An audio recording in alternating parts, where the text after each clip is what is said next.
Le temps est compté. Parasha Béar, Béoukotaï. Un temps, un appel. Dans les derniers chapitres du livre de Vaïkra, l'Éternel révèle les rouages d'un temps sacré.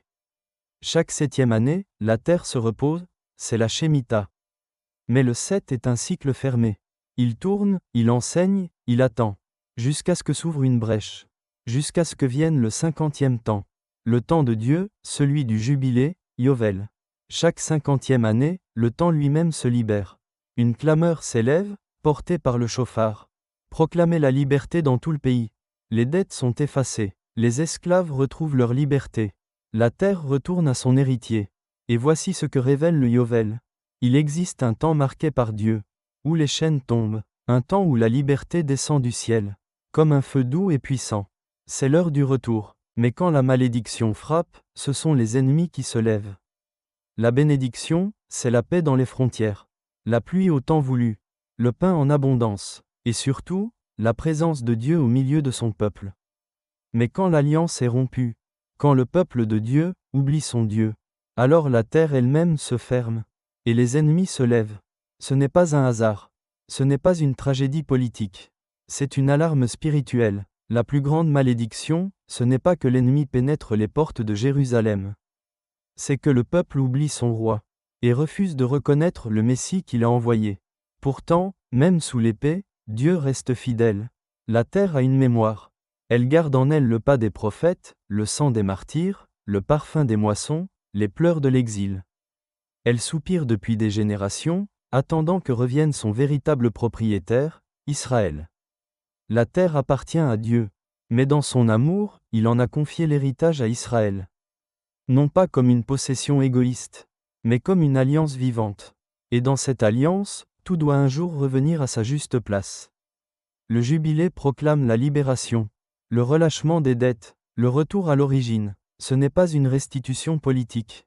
C'est une guérison spirituelle. Ce n'est pas une conquête. C'est une reconnaissance. Aujourd'hui encore, le monde gémit sous des chaînes invisibles. Addiction, emprise, blessure, mensonge. Mais lorsque Dieu proclame le Yovel spirituel, le Messie se lève, et dans sa voix, le chauffard retentit.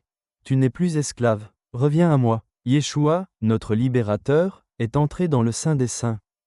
Non avec le sang des boucs, mais avec son propre sang, pour ouvrir la 50e porte, celle que même Moïse ne pouvait franchir.